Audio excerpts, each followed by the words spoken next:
अरे वृंदावन की शोभा, खूब सुंदर लावण्य से युक्त श्री राधा रमन लाल, बोले इनका प्राकट्य कैसे हुआ?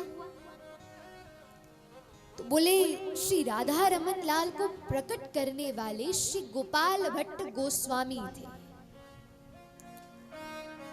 अब सब प्रथम तो गोपाल भट्ट गोस्वामी के पास एक छोटे से शालिग्राम थे, बहुत छोटे से, गंडकी नदी के किनारे मिलते।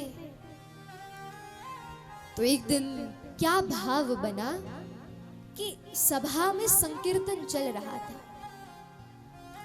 तो किसी ने गोपाल भट्ट जी के शालिग्राम जी को देखा और कहा, गंडकी के लाल तुम्हारी जय हो। खूब प्रेम से उद्घोष किया। गोपाल भट्ट जी ने जब सुना तो उन्हें कुछ शोभायमान नहीं लगा। और तो और उनके तो शालिग्राम जी बैठे हैं, लेकिन बाकी सबके ठाकुर जी हैं। किसी के लड्डू गोपाल है तो किसी के त्रिभंग ललित स्वरूप है, और सबका बढ़िया बढ़िया श्रृंगार हुआ है। गोपाल भट्ट जी के हृदय में आया, अरे मेरे भी तो ऐसे ठाकुर जी हो जिनका मैं भी श्रृंगार करूं, जिनको मैं भी वेणु धराऊं।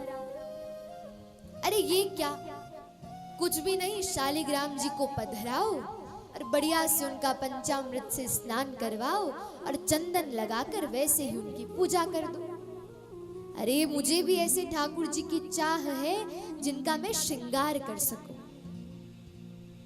इतनी हृदय में ज्वाला उत्पन्न हुई, इतनी व्याकुलता हुई कि दिन प्रतिदिन बस यही चाह रहती, अरे किसी प्रकार से मुझे बस ठाकुर जी का स्वरूप मिल जाए, सेवा करने के लिए मिल जाए। रात्रि में रोते रोते वही शालिग्राम जी को हृदय से लगाकर सो गए। प्रातः उठे तो क्या पाया कि जहां शालिग्राम जी थे उसी स्थान पर 12 उंगली यानी कि 12 उंगली जितने बड़े श्री राधा रमन लाल वही गोपाल भट्ट जी के सन्निकट विद्यमान थे। जैसे ही नेत्र खोलकर देखा, अब तो गोपाल भट्ट जी इतने प्रसन्न हो गए, राधा रमन जी को लेकर खूब वृंदावन में दिखाया। अरे देखो देखो, ठाकुर जी ने मुझ पर कृपा करी, अरे अपना स्वरूप मुझे प्रदान किया। और तब श्री गोपाल भट्ट गोस्वामी जी ने ठाकुर जी के उस विग्रह को राधा रमन मंदिर के रूप में सुव्यवस्थित किया। ये है भक्त की व्याकुलता। क्या हम में ऐसी व्याकुलता है?